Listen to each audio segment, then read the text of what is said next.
Alolan Golem is getting a new toy to play with. If you evolve it on May 21st during its Community Day hours and up to 2 hours after the Community Day, it will know the exclusive fast move Roll Out. Roll Out is a rock type fast move, and up until now we didn't know what the stats are for Roll Out, if it'd be any good or not. We have those stats now, and it's looking pretty good. So in this video I'm going to talk about just how good Roll Out is, if it's good on Alolan Golem or not. And I'm also going to cover some important attack breakpoints that you'll want to know for PvP in regards to Roll Out Alolan Golem, which kind of suggests that it's going to be good on it. Why would I look into the PvP IVs if it was bad, right? So a little bit of a spoiler there. Without further ado, let's get into it. So Rollout stats in PvP is going to be 4 damage for 8 energy, and it's going to be a 2-turn fast move there, which means it's going to be a 2 for 4 move, which is identical to Spark. Now Spark isn't the most exciting move ever, so Rollout, is that really going to be a big game changer for Alolan Golem? Is it going to be that much of an upgrade? And I'll get more into that in the next section there, but I think Rollout does have a little bit more potential than Spark does, just based on the rock type coverage generally being better than electric type coverage. Then when it comes to the raid side of things, it does 14 damage for 18 energy, with a duration of 1.4 seconds, which in practice kind of puts it in line with other rock type fast moves. Just like pulling up on the DPS TDO spreadsheet on GamePress here, you can see that it's not really all that better than Smackdown is for Alolan Golem. So it's not a bad move, it's just not a, I guess, revolutionary move for Alolan Golem, but I guess it is a way for other Pokemon to get rock type coverage in the future should this move get sprinkled out onto other Pokemon. And I think that that's kind of the thing that has me most excited for Rollout as a fast move, especially for PvP, because it's not a super good move. It's a very okay move, which means other Pokemon could get updated with this move reasonably in the future without pushing them over the edge. 2 Pokemon in my mind that stand out in a big way are going to be, Miltank and Dunsparce. They would absolutely love to have Rollout. Would Miltank become meta overnight with this attack? Maybe. But I think mostly it needs Rollout because it's Miltank, right?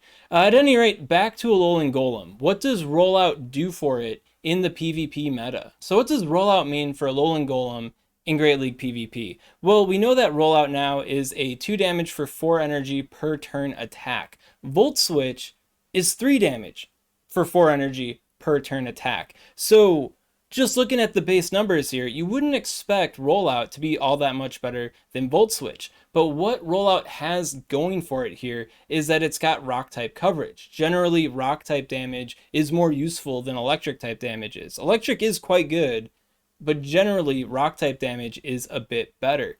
And then to add to that, while they are both, the same energy per turn, and Volt Switch does have the slightly higher damage per turn, Rollout is a 2-turn move, Volt Switch is a 4-turn move, which means that you have more opportunities to throw your charge moves, which means in practice, sometimes Rollout will lend to Alolan Golem just being a little bit faster than what Volt Switch would do for it.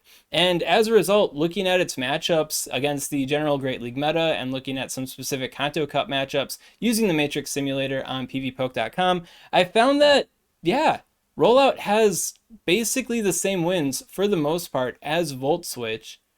Generally better wins than Smackdown because of, the improved energy and still having okay damage. So overall, it's kind of arguably the better move. Now, if you look at the matchups really specifically, you will see that there are cases where Volt Switch can be a bit better because it does do that little bit extra damage there. And then there are cases where Smackdown is going to be a bit better at farming stuff down because it does that aggressive damage and it does it so quickly to them that it causes the opponent to miss out on getting a KOing charge move.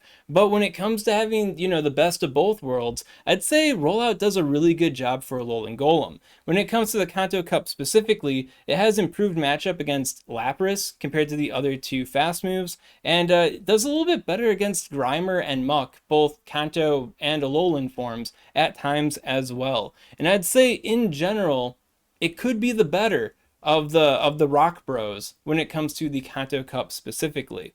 It also lends to a pretty good Beedrill, Shadow Beedrill, and the future Shadow Alolan Marowak matchups as well, along with Alolan Ninetales. Now, when it comes to Alolan Ninetales, sometimes Smackdown will be a bit better because you can smack it down before it KOs you with Charm. But, being able to reach those charge moves a little bit more quickly, I feel proves to be, a little bit more useful more often than not.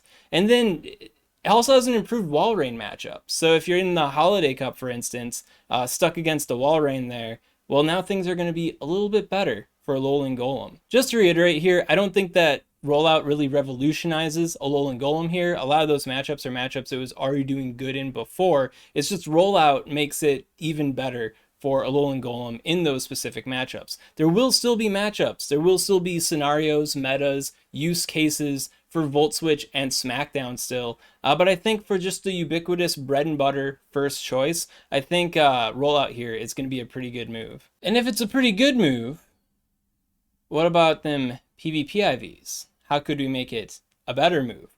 Now, if you're not too familiar with my PvP IV analysis here, I'm going to be talking about the true stats of a Pokemon, so if this gets confusing for you, link up above and in the description to my PvP IVs simplified video. Get your feet wet a little bit before you dive into the deep end here. So what did I find with the attack breakpoint on Alolan Golem? Well, I found that having like roughly a 126 attack stat on Alolan Golem, which is fairly high. It's not like a high attack weight. It's still kind of like medium high attack weight, right? You're not an attack focused to the max Alolan Golem.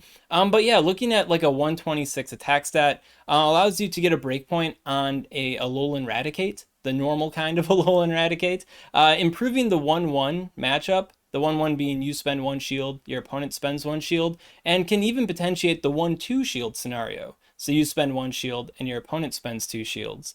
125.75 also gives you an improved matchup against those Alolan Gravelers that think that they're better than the big dad here, Alolan Golem. So yeah, with a 125.75 attack stat, you get an improved 2-2 shield scenario matchup.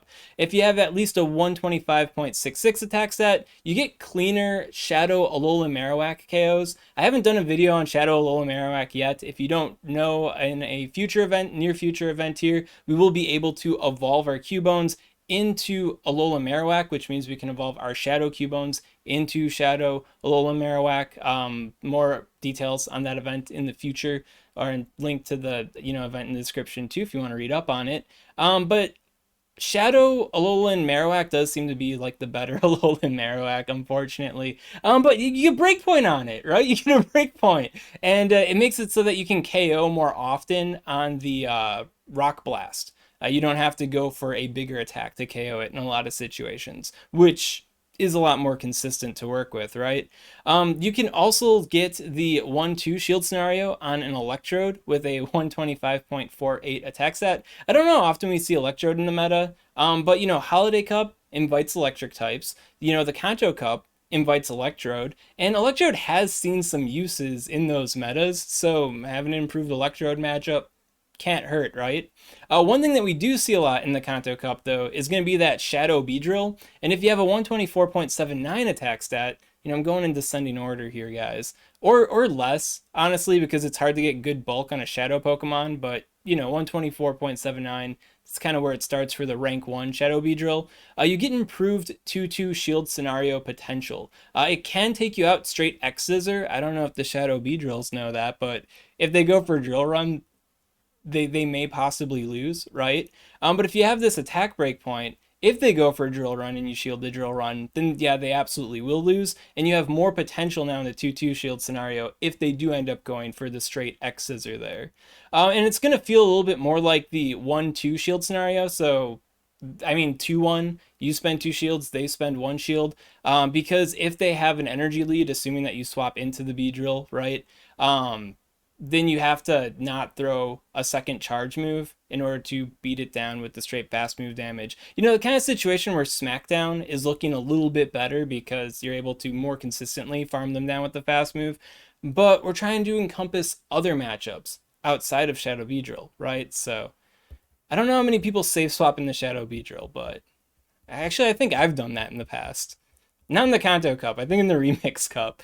At any rate, I'm getting off topic here. And then the final breakpoint I noticed was 123.93 for Altaria. It doesn't flip anything with Altaria. Will you see Altaria in the Kanto Cup? I don't think so. But it does show up in the Holiday Cup. So, look alive, Altaria. Now, it's not all about the attack. You know, there is the HP and the defense to consider. I didn't really look at the defense and HP stat too closely because, I mean, it's a Cup Pokemon.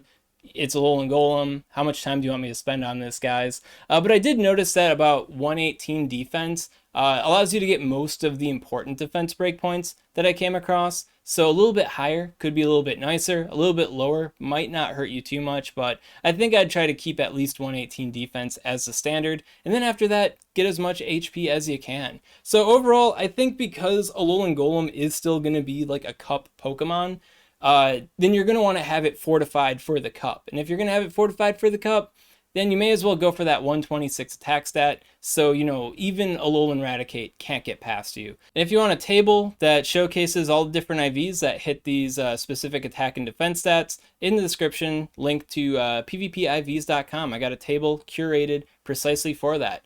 If you want to ogle through it all, there's 1,495 different IVs that meet these stipulations. And when it comes to the table, I think the really heavy defense weights aren't really all that worth it, so I'd probably sort by HP. I think you'd probably get more value out of the big HP boys. And then hug the 126 as close as you possibly can. I don't think there's a lot of value getting, you know, attack beyond that. I mean, there could be, I guess. There could be. But yeah, I'd say this one here, the 3312, may be your best bet, the premium Alolan Golem. Although the majority of the over 1,000 breakpoints IVs here, they're going to be good too. Link in the description. So that wraps it up for Alolan Golem here with the rollout. Yeah, overall rollout, it's not the best fast move ever, but it's not a terrible one either, and I could see it getting sprinkled onto other Pokemon. So maybe with like the Season 12 update in GBL, which is coming up in the next few weeks here, maybe we'll see rollout on Miltank. Maybe Dunsparce will finally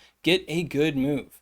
At any rate, that's all I gotta say on this topic right now. If you got any questions on this content, of course, comment below, let me know what's up, and I'll be happy to help you out. And if you enjoyed this kind of content and you want to see more like it, well, make sure to subscribe to SwagTips. SwagTips.